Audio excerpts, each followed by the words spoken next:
Good morning, gentlemen. Hopefully everybody is online and can hear me just fine. If you can sound off in the chat, if you're there, just so I know that we're good to go.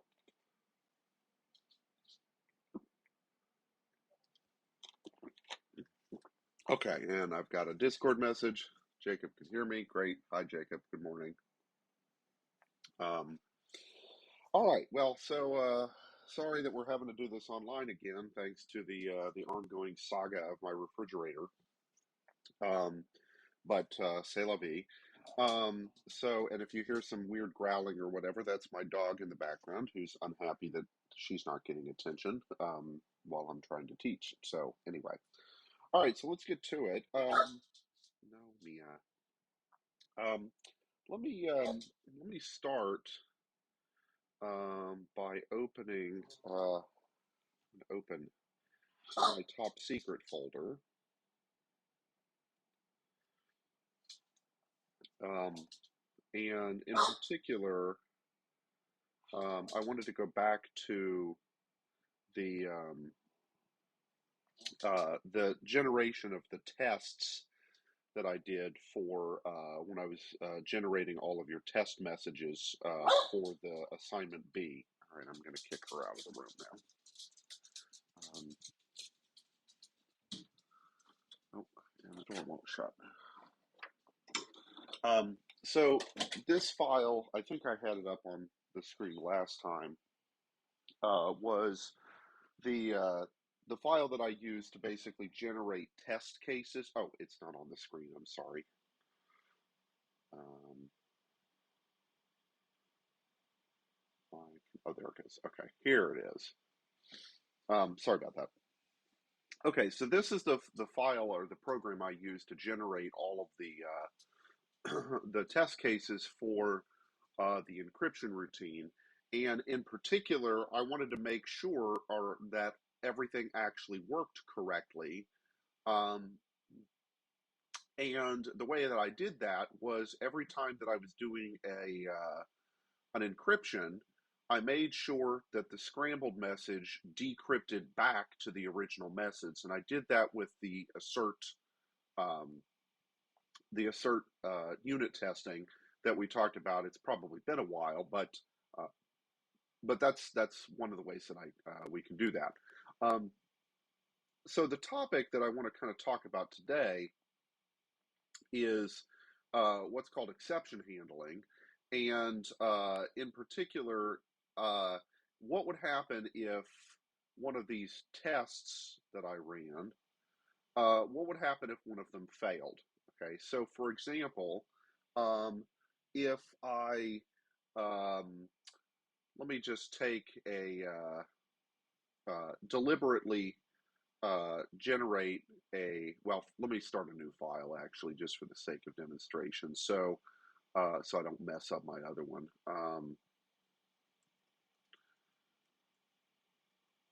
All right, and so like before, I'm going to import McKinney encryption library as mclib, just for sake of shorthand. And here, by the way, are everybody's messages. So I've even told you where they are on my computer. And if you can get into them through subterfuge, then then maybe you pass. Anyway, um, so let me just take a single message and go through the encryption of it and just make sure that it actually works. And the way I could do that, right, is if I did something like message equals, I'm just going to do ABCD. It doesn't have to be anything special. And so if I did mclib dot, let's do Caesar encrypt, right? And so if I take the message and I shift it by 0, well, then I should get back exactly the same message, right? And so if I assert that the result of this encryption should be ABCD, and it should be, right, because we're not doing anything. And if I then run that, then, of course, we don't see any output here because everything worked fine. And I'm not sure if I can blow up the text on this terminal. It may be a little bit hard to read. Toggle size content with no. Okay, well, we'll just squint, I guess, is the answer. Um, but if I assert that it's, of course, equal to something that it's not supposed to be equal to, then what Python will give us here is an assertion error, okay? And the program stops running at that point. So, for example, if I print something like error after the assertion, the printing never actually took place because the program stops running on the in this case when the assertion fails. And perhaps that's not exactly what we would want.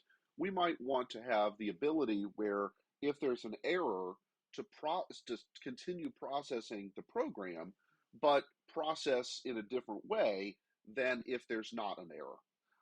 And so you might kind of think of this like basically we could have an if-then type statement. If there's an error, do something, and if there's not an error, well, then just do something else. Um, and But we can't exactly use the if condition to do that. We have to use a slightly different construct. So what I'm going to do is use a try statement, okay? And so we're going to try to do something, and then if there is an exception, then we'll handle that with an except case. And you can find all of this, by the way, in um, this is chapter, I think, 13, 14. Sorry, let me double check just for reference. Yeah, 13. So we're going to try something, and the thing that's being tried needs to be indented, kind of like in an if case or a if-else type condition. So I'm going to try this assertion, and if there is an exception to this, then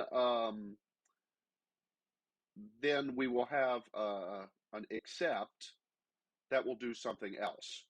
Okay, so for example, we will try to do the assertion, and if it runs fine, then great. We will not continue to the exception case. If there is an exception of any sort, then we will do the whatever is in the exception block, and in this case, I'll just say print an error. Okay, so let's run this and see what happens. And let me just put another print thing here down at the end just to verify that in fact the program is completely finishing. It's the whole thing's running. Okay, and sorry, my dock is up. So we still got the printing that there was an error because the code block went into the exception case because the try, the thing that was tried, failed with some sort of exception. In this case, it was an assertion error as we designed it. But the program still kept running.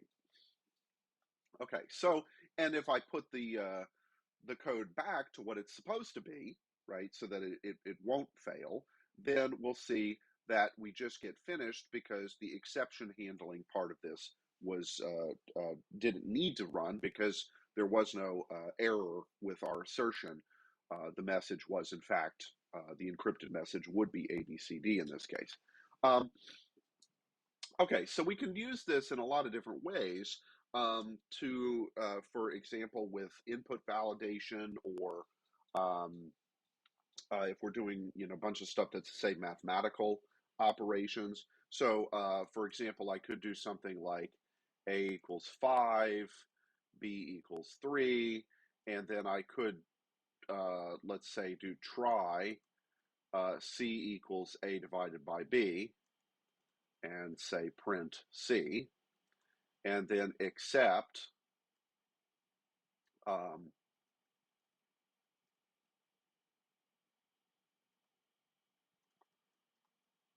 we could print an error such as if we're doing division, then a potential error that could occur would be a situation where there was, say, a division by zero error. So if I did, so let's say that we did 3 divided by 0 here, right? And let me call this D just for reference. If I run that, of course, I'm going to get a runtime error, zero division error, right? Because I can't divide by 0. But let's say that I do this with the try statement, then even though I can't actually divide by 0, the try block will try it, and if and when an exception is raised, it will then go to the exception part of the code. So you'll notice here that we never printed C, and the reason is because the line above it, line 18, where we attempted the division by 0, that's the one that raised the exception, and we can't do that. So the try block, there could be 20 lines of code in there or whatever. The instant that it hits an exception, it's going to go to the except case. It won't finish running everything in the try case. So if there's things that need to happen, either if there's an exception or not an exception, then you need to either have the code both in the try and the except, or put it after, or something like that. Okay, so does that kind of make sense on how you can catch exceptions but keep the program running? And the one other thing is, you'll notice when I started typing try, it was giving me an error, and it's because you can't have a try without an except. Now the except may have nothing in it, but you still have to have both try and except. They've got to come kind of in that pair. Okay. So any questions? I'll kind of pause for a moment because there is a little bit of a delay in the chat function.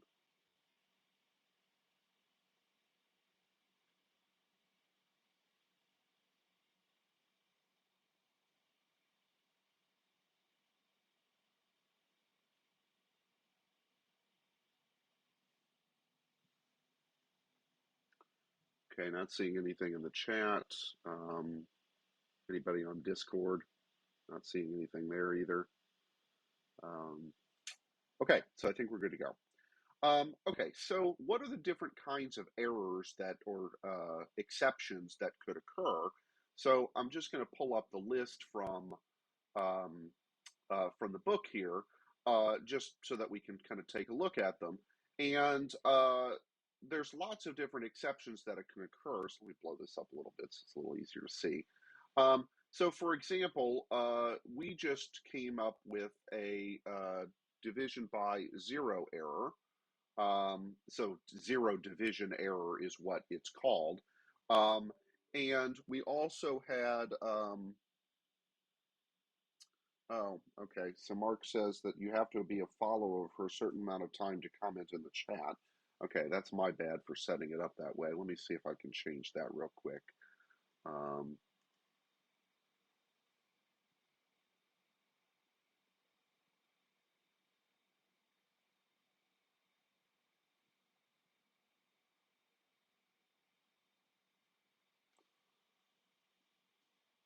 don't want to see myself, so I'm going to pause it.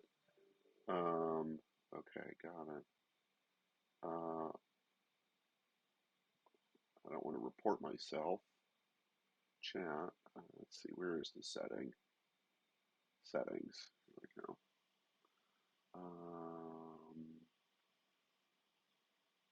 Twitch account, channels.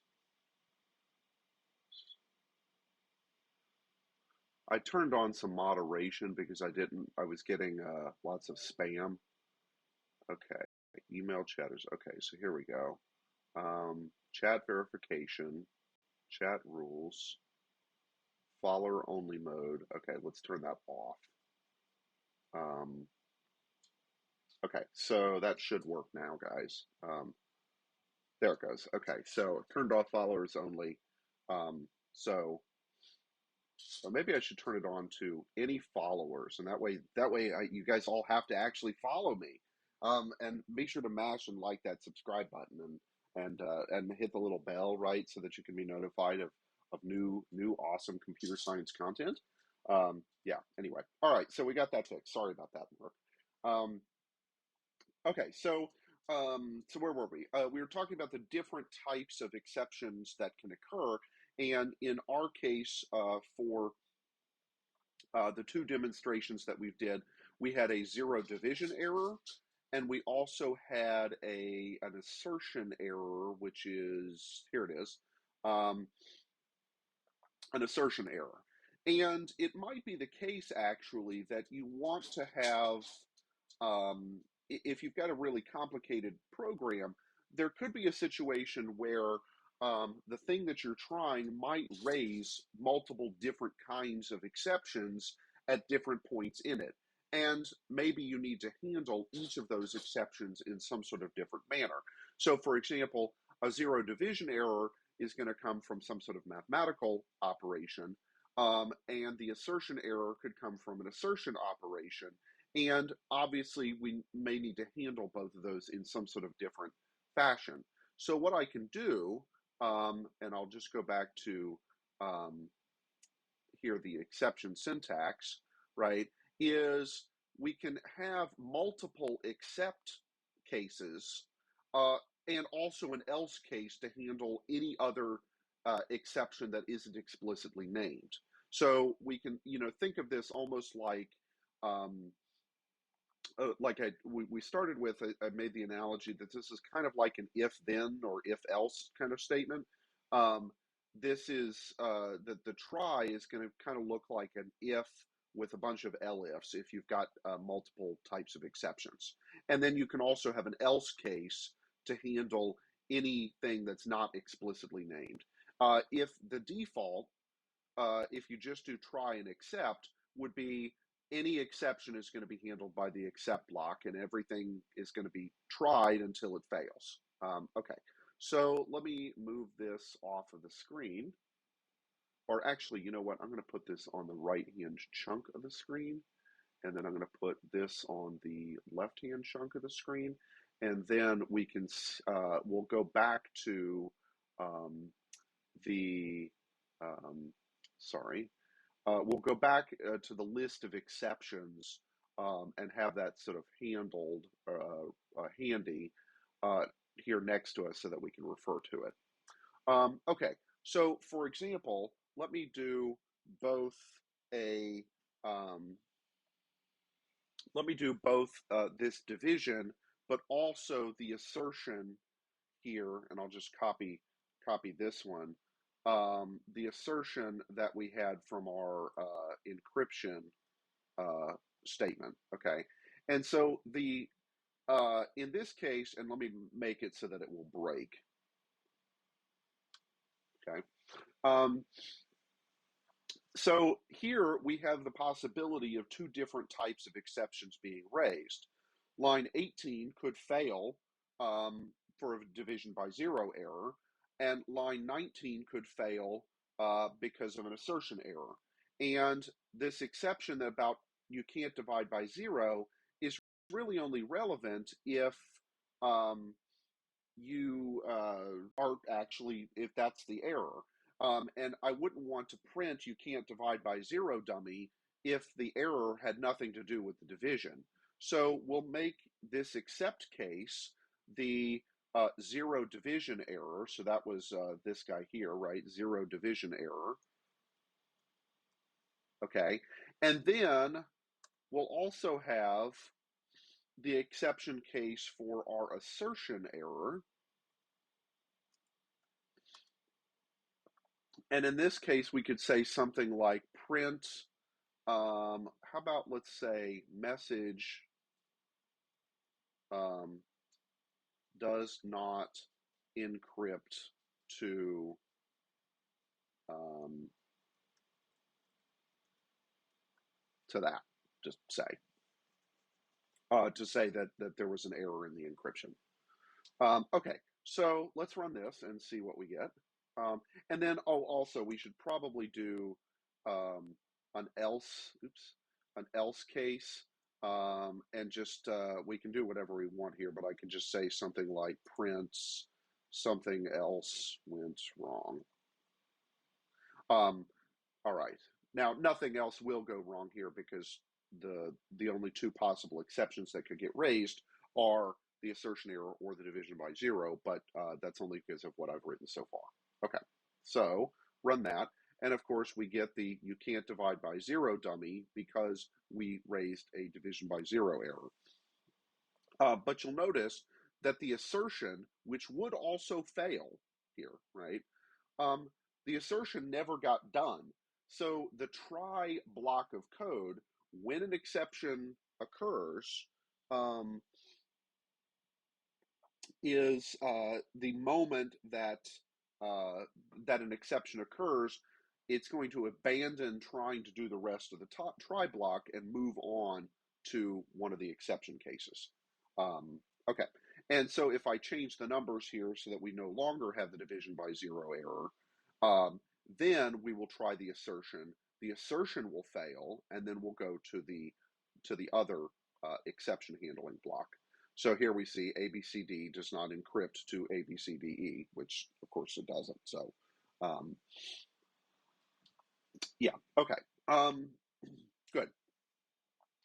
So let's just kind of look at the other kind of errors that can occur.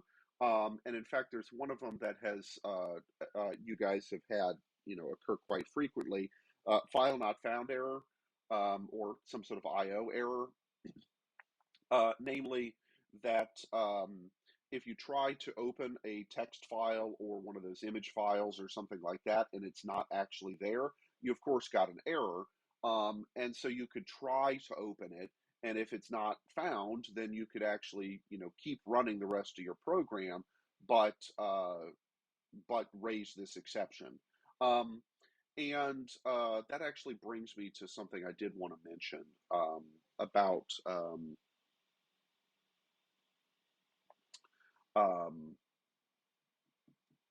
File stuff that I need to come back to. But um, yeah, okay. So here's all the different exceptions, and a bunch of these are not really going to be relevant or errors that we're going to run into for a while. Some of them you guys, of course, have had key error. This actually happened. So if you guys remember on Tuesday when we were talking about dictionaries, um, Justin had a weird error that I couldn't figure out what it was. Well, so it turns out that the dictionary that he created um, in, well, the dictionary was fine, but one of the messages that he had that was going to use the dictionary had a lowercase w instead of an uppercase w. And we never put the lowercase w in our dictionary. And so he got a key error because when it got to a lowercase w, it tried to use the dictionary and it realized, hey, there's no key in the dictionary for a lowercase w because we only did the uppercases. And so an error got thrown that something wasn't in the dictionary, and it wasn't very easy. Like the errors that Python generates or the messages that it gives you when an error occurs, I think you guys have noticed they're not particularly all that helpful. Sometimes it's clear, but sometimes it's not really all that helpful to explaining what's going on. Um, which is one of the benefits, of course, of using try and accept, is that you can put in um, errors and messages that maybe are going to be more useful to you as the programmer. Okay,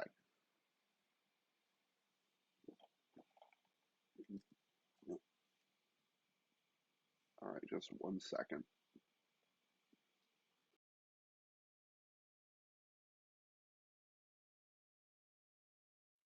Okay, so the thing I wanted to mention, and this has come up with a few people with the text processing assignment.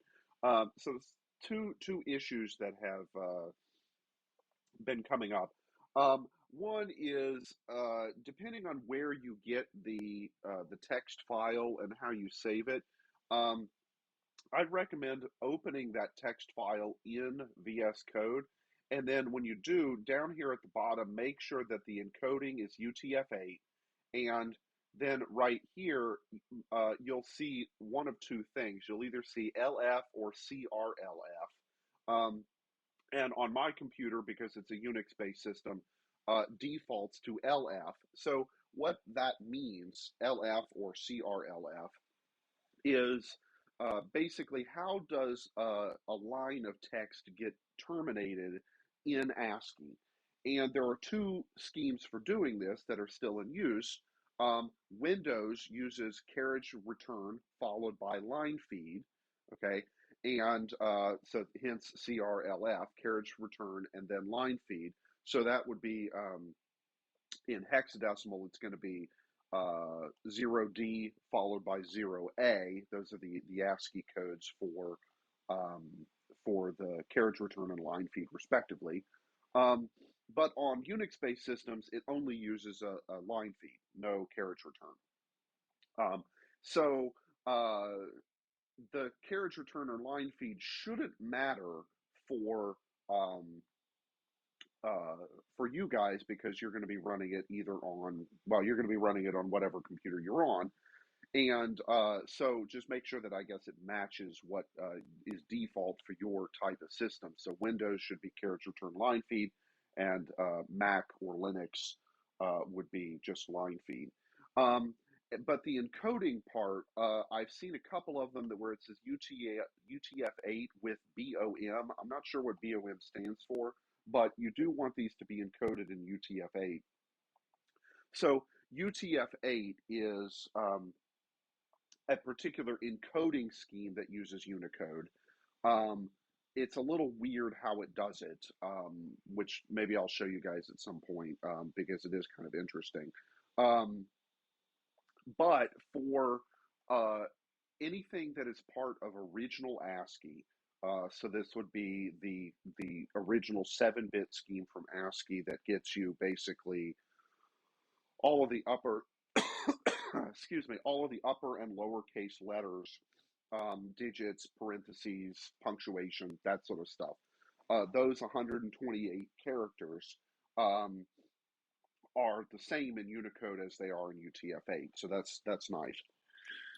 But if there are some weird characters in your text, or it was encoded in some sort of strange way, then that might kind of result in either errors or things just looking weird in your console, either your PowerShell or terminal, whichever one you're using. So, for example, if I was looking at a couple of people's texts in the last couple of days, and one of them that we looked at used some weird encoding for an apostrophe. So this was one of the versions of Homer that had lots of apostrophes all over the place, both for contractions and for possessives. But for some reason, it used a weird encoding of one that's not sort of the standard apostrophe that we would normally type. And so Python was, it just looked weird in the console. So you might have to do a little bit of how to put this, sanitization of your starting file. Go through and maybe find and replace those weird apostrophes with a regular apostrophe, or there might be some strange encoding symbols. So, for example, we don't really tend to use this in modern English, but let's say, for example, that you had Beowulf as part of your text. Because of when it was written, you might have a lot of like the AE letter. So it's the letter A plus the letter E, but they're sort of smushed together to be one letter. And that might just kind of look weird and throw things off for you, because it's not part of standard ASCII, but it is part of later Unicode. So if you get kind of weird stuff like that, that's probably the issue. And let me know if you guys run into any other problems. The other one that I wanted to point out was something related to file processing, with when you're counting lines and stuff like that. So so for that assignment, I wanted you guys to basically count the number of lines, count the number of characters, count the number of words, et cetera, right? Um, and so there's a couple ways that you could conceive of doing that, right? You could open the file and count all the lines. Okay, great. Now you know the number of lines. And then you want to go back through the file and count the number of characters or words or something. So when you do, so let me open up my generate tests file. Um, and let me find some place where I use um, where am I writing? Here we go. Um,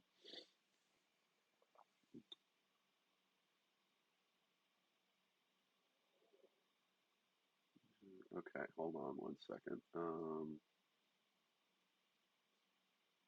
Here, okay. So in this part of the code, I'm opening a file called listofwords.txt, and I'm opening it for reading. Um, the And then I'm processing through it, and I'm basically getting line by line. I'm just attaching whatever word that is there to a list that I called list of words. And then when I was generating messages, I basically just pulled random entries out of that list to generate some messages. And so let me actually look at the list of words file just so that you guys can get a sense of it, right? So these were the words that I used for the test cases, right? It's just I picked what 200 and 199, just sort of random English words, nothing in particular special about them. Um, and the way I generated these, I just chose to put one per line. So when I open this file and I want to get a line out of it, then, oops, let's see, where were we? Test cases, yeah. Oh, nope, that's not what I wanted. I wanted generate test, this file. Okay. Um, when I went through this thing, I just basically plucked out a line and pulled off the new line thing at the end of the line, and then threw it into a list. Okay, so I processed through this list line by or through this file line by line, and what would happen if I, for example, tried to do something like this? I tried to get, um, let me say something like this for line in list file, print line. Okay, so let's suppose that I do that, and then I'm also going to um, comment out. So let me actually just copy and paste this into a new file because I don't want to overwrite any of the stuff that I already have. So let me say this as let's say file stuff.py. Okay, so this is just going to create a list. It won't actually do anything with it. Um, and if I run this, then um, the you'll notice that nothing actually printed, right? Even though what I should have expected to see is every word out of uh, that file being printed. So why do we not see anything being printed when I still have that file open and I still clearly told it to go through line by line and print it? So any ideas before I reveal the magical answer?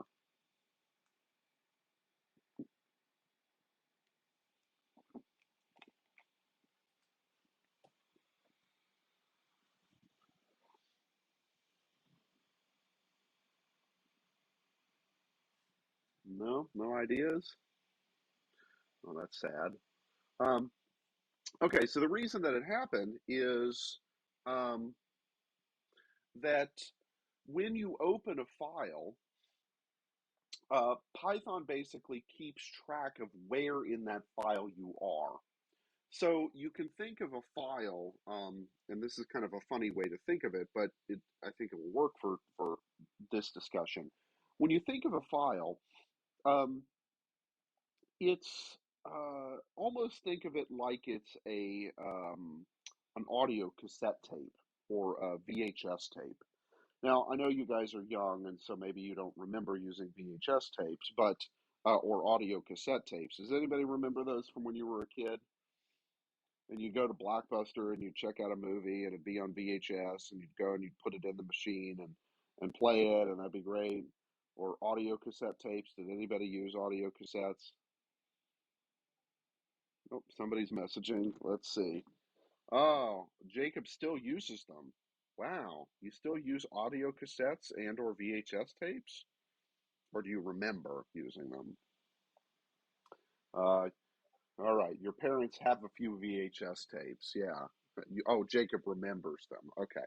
See, I just had this image of Jacob sitting in his dorm on Friday night watching VHS tapes. Um, Veggie Tales. Oh, yeah. Going back and watching Veggie Tales on VHS while he's sipping Chardonnay or whatever it is you drink. So, um, yeah. Okay. Anyway, so um, the um,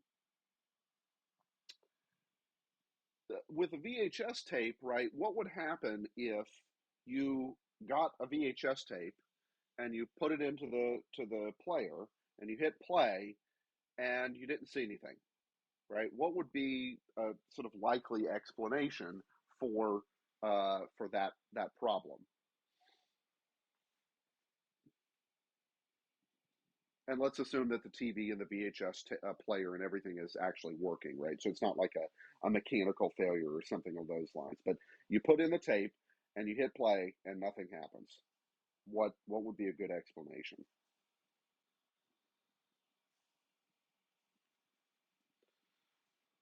So this is if you guys actually remember how this works.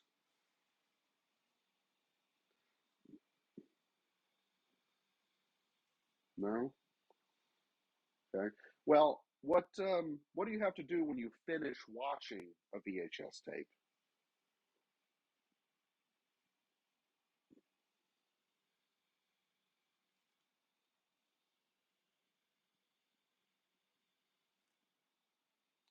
Yeah, you hit the end of the tape and you've got to rewind it. Exactly. So if you put in the tape and nothing plays, then what's possible is that whoever, maybe it was you, maybe it was somebody else, whoever used the tape beforehand didn't rewind it for you at the end when they were finished. And I don't know if you guys remember getting tapes from Blockbuster back in the day, but the cases that they were in always had, and there were stickers all over them that said, please be kind, rewind.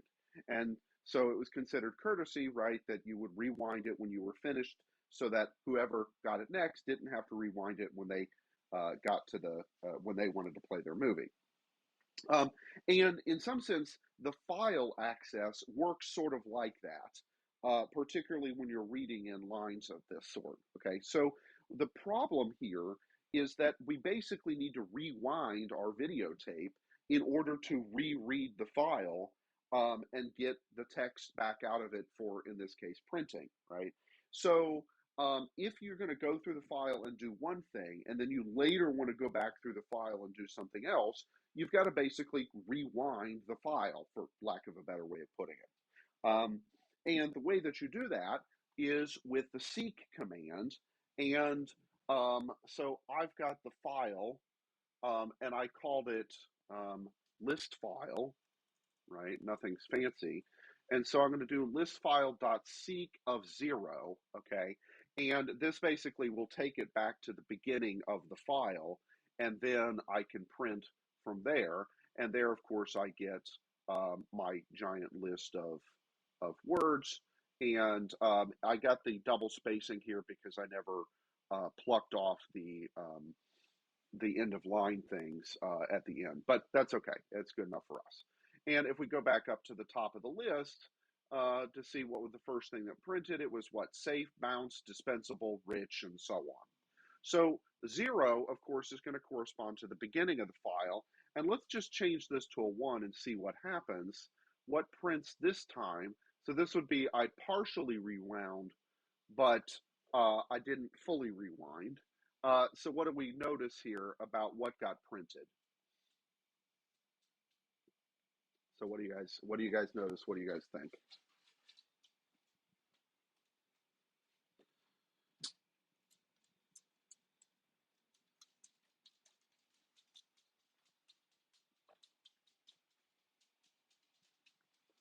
Okay, so what did 1 correspond to here?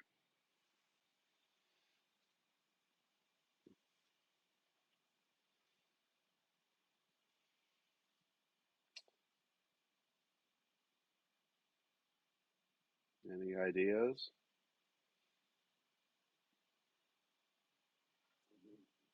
No? Okay, so it's a byte. In this case, it just so happened to correspond to a letter. Um, but the reason that 1 byte corresponds to 1 letter here is because, well, our text is encoded in ASCII and it only requires 1 byte to encode each letter, right? So in this case, right, 1 byte is 1 letter.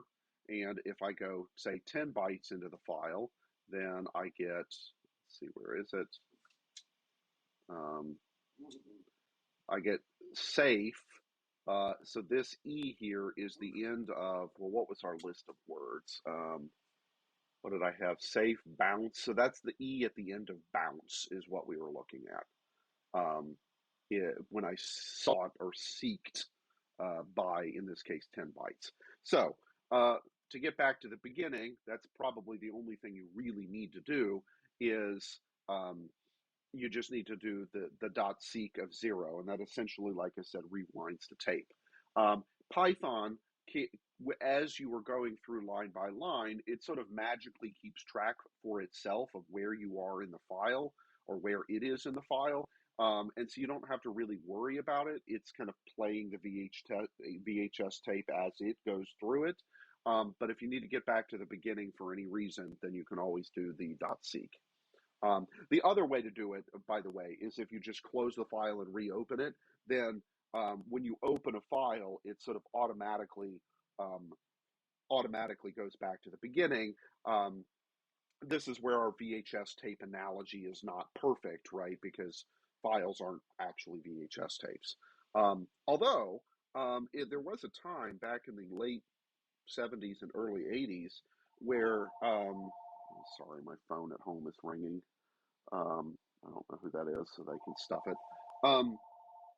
Where the disk drives were very expensive. So floppy disks were very expensive, and most people that were able to afford a computer weren't able to afford one of the disk drives. They could be almost as expensive as the full blown computer. And so, very early on, what most people got their software on were either cartridges. So, kind of like imagine a Game Boy cartridge or an NES cartridge or something like that, that would plug into the machine. Um, and that was usually how games and maybe some other software were distributed. But if you wanted to save data and keep it for later use, so say for example you were writing programs or writing a paper or typing something up, you needed some sort of medium to save it to that you could rewrite over. And believe it or not, audio cassette tapes were actually used for this purpose. And there was a special little like player that you would attach to your computer that could read and write data to the audio cassette rather than like music or something. Um, and uh, which is kind of weird, right? But that's one way that we did it back in the day.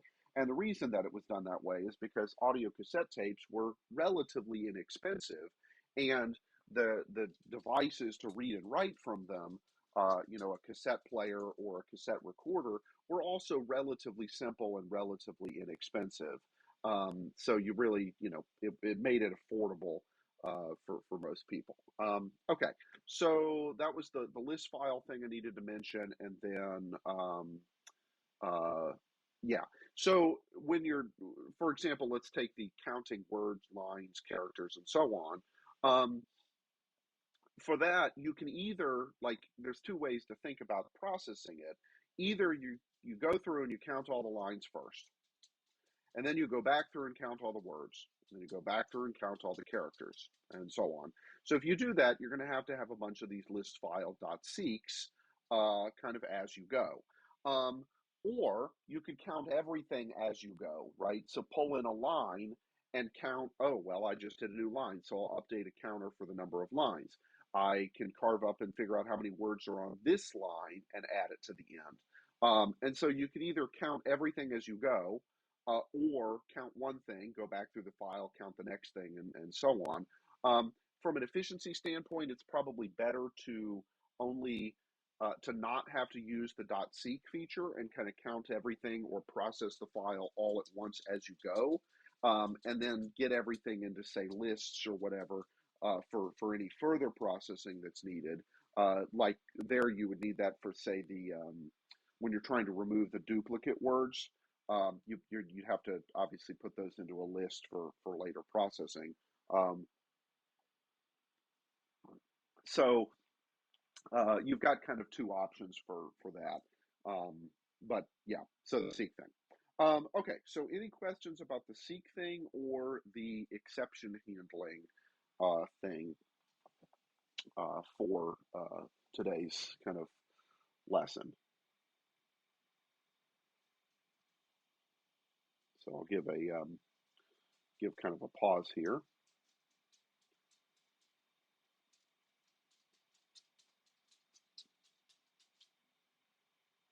and then we'll keep talking.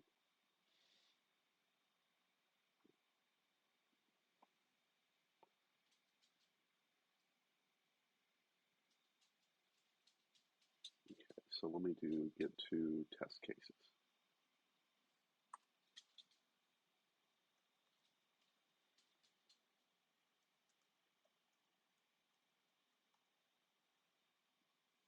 Okay, so um, return back to the test cases because the last part I wanted to describe was the finally situation. So finally would be basically when you try and do exceptions, do you want something to run regardless of whether or not the try or an exception got raised? And so in this example, right, we will get an exception for the encryption part, the assertion error will fail, but we'll notice that finally still prints, okay? And but that is still part of the try, except, else, whatever cases. And so let me actually change this so that we don't have any exceptions getting raised. We'll notice that the finally still gets printed, right? So you can have things that if you want them to occur, regardless as to whether or not the try succeeded or didn't, then you put that in the finally thing at the very end. And obviously, whatever you want, you can put there. So, for example, the book has um, uh, a sort of contrived example here, and in some sense, we've kind of already seen this, right? What would happen when we did our polygon drawing with our turtles back, a few weeks ago, right? If the user input a number that was a bad number, right? So we asked the user for a number for the number of sides of a polygon. What's going to happen if they give us, say, 0 or a negative or something like that? Right? We could have handled that with an input checking, right? Basically, check the number that the user gives us, and if it's well, you need at least 3 sides for a polygon, right? Um, so if that number is less than 3, then basically reprompt them and tell them, "Hey, you're a dummy." Or if you don't do that input checking, then what you have to do instead is deal with the fact that you're going to have um, an exception, right, where it's not going to make sense for them to turn, well, if, for example, the user gives you 0 for the number of sides of the polygon, then on line 12 of the book's example, so that's on the right-hand part of the screen, line 12 would fail because you'd be trying to divide by 0, okay? And then that would raise an exception. And what they've done here on line 17, okay, is to put in the exception case as, so they've typed it here as accept exception as E. So all exceptions, all of the different types of exceptions, so assertion errors, division by 0, all of those things, are all members of a big category called exception. So they're just, all of those names are just specific types of an exception, in the same way that we could have, um, for example, the general category student, and within that we could have, say, there are students who are freshmen, there are students who are sophomores, there are students whose name is Jacob, there are students who like to drink Chardonnay, there are students who like to watch VeggieTales while drinking Chardonnay, whose name is Jacob. So anyway, we can have lots of different subcategories within the broader category of just student. Um, and the exceptions are exactly like that. So exception is uh, the broadest category, and within that there are different types, subtypes of exceptions.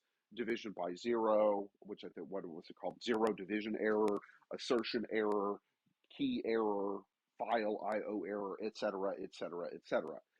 So when on line 17 here, accept exception as E, the author is just using the letter E here, the variable, as a shorthand for whatever the exception is. So the exception, if it's a division by 0 error, the letter E, that variable, would be 0 division error. And then on line 18 and 19, he's going to print a message to the user. So in this case, insufficient number of sides. Okay, that makes sense. And then print E, which would print, in this case, it would say 0 division error if you tried to use 0 sides. And we can, in fact, see this. And so let's just run it and see what we get. And I think I probably have to, oh, there it goes. Okay, so how many sides do I want for my polygon? I'll say 0. And of course, it's going to give me the error because we had a division by 0 error get thrown, and the exception here was exactly that division by 0. Okay, and I'm shutting the door. She's not remembering 3 years ago when we were teaching online all the time. She got used to it then, but okay. And then if I, for example, do, let's rerun it, and let's say we'll give it 2 sides. Okay, so in this case, it actually worked, right? No exception got raised here. And the reason is, at least in this little chunk of code, was there any problem in there being only 2 sides to the polygon? I mean, it's not going to draw a polygon, obviously, but is there any problem in the code for in here being the number 2?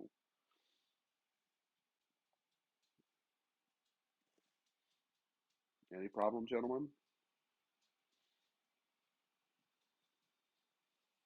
Yes? No?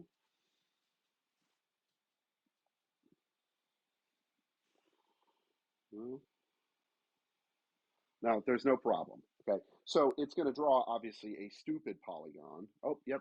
Mark, thank you. Yay, somebody's participating today besides you and Jacob. And who else do we have here? Who is Joe, Joe Stenia and Lord Firecat? Okay. Anybody else? All right. Anyway, um, yeah, I'm glad you're all here and you're participating. That makes me very happy as a teacher. And I'm sorry that I'm having to teach online today. I was hoping that the fridge repair people would come first thing like they did Tuesday, but of course that seems not to be the case today, and they still haven't called me. So anyway, it's been a, oh, I'm hi Thomas. It's been this fridge situation has been kind of a cluster. All right, so Uh, right. So there's no inherent error in terms of there only being two sides to the polygon, um, in terms of the programming of it. Now, obviously, a two-sided polygon is kind of a lame polygon, and so we'd probably want to have some input validation with the input to say, put it, for example, in a while loop, and if the user types a number that's smaller than 3, basically continually reprompt them until they give us a valid number, and then move on to actually processing to figure out the size of the angle and the number of sides and all of that stuff, or not number of sides, but yeah, anything else. Okay, but you can at least catch the division by zero error should it occur. And while this example, well, both examples, the one that I've got and the one that the book has, are pretty contrived. Nobody would be this silly, I think, in practice. If you've got a really complex program, particularly a complex mathematical one, it could totally be the case that you could end up with division by zero errors inadvertently. Um, and you'd want to be able to handle that exception in some sort of way rather than just having the program quit and say, nope, not doing anything. So, okay.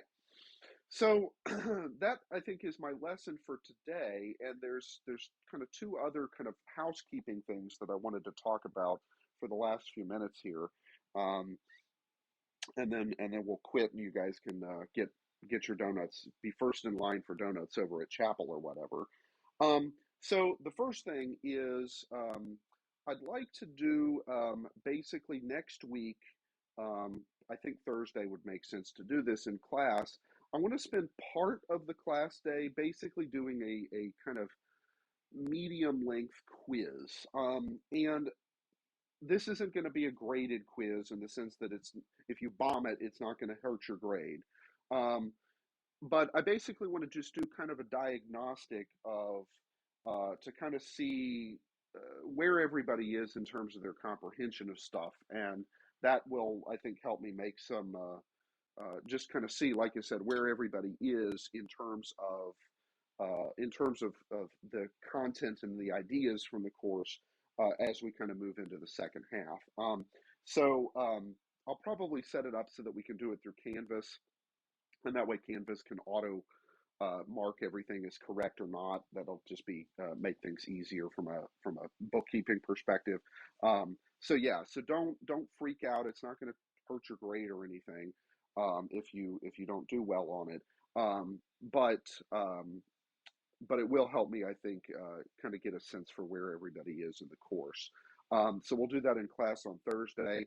Um, and yeah, Mark, I think I'll make it multiple choice so that it's just kind of quick and um, and easy. And that'll make it, easier for me to program. So, yeah, so we'll do that on Thursday for part of class, and then we'll of course keep talking about other stuff. So the other, I guess, sort of housekeeping thing with respect to class is we're getting relatively far into the book, and there's not a ton left of in terms of quote basic material to cover. And so as we get a little bit further, um, the pattern of having basically an assignment every class day will slow down, and I'll be turning you guys loose on slightly larger projects. The encryption stuff is kind of the first example of this, where you've got kind of the first encryption assignment is maybe a little bigger than a regular assignment. That's why I made it 2 points instead of one.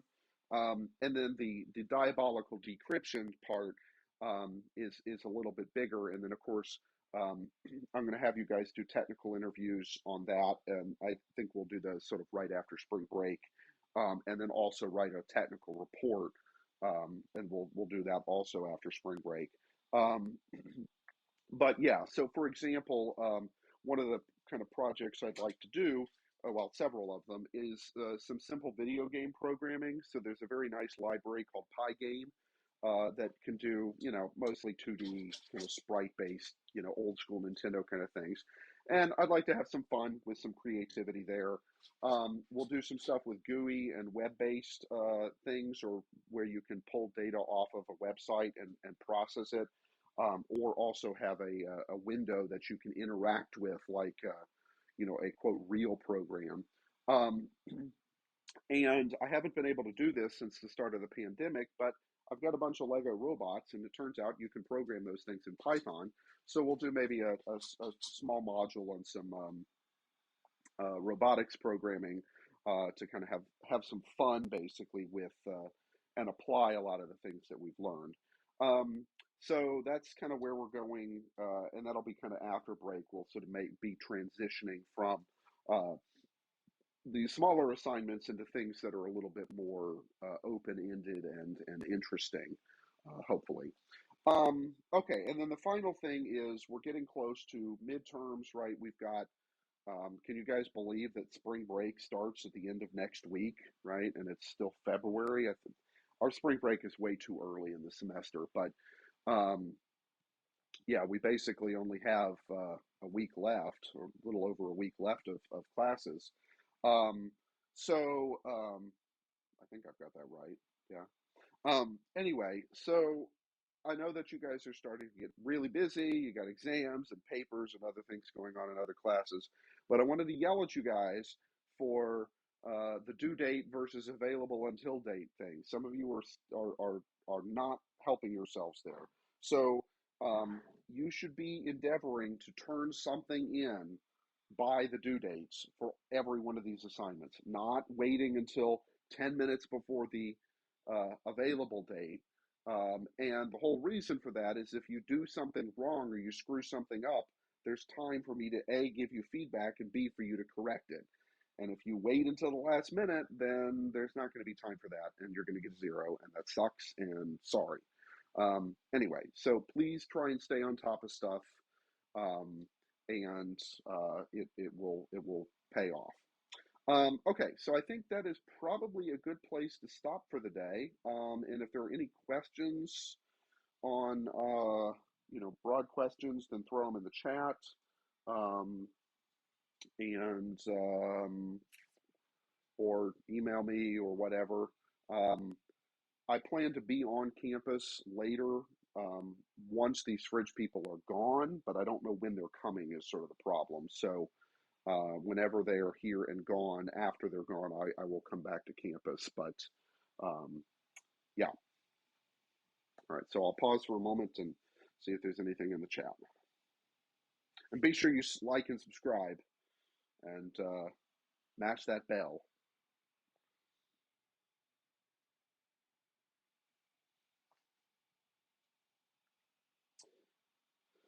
All right. Seeing none, I think we'll go ahead and quit. So I'll stop the stream and I will see you guys in person or electronically whenever. Have a good rest of your day.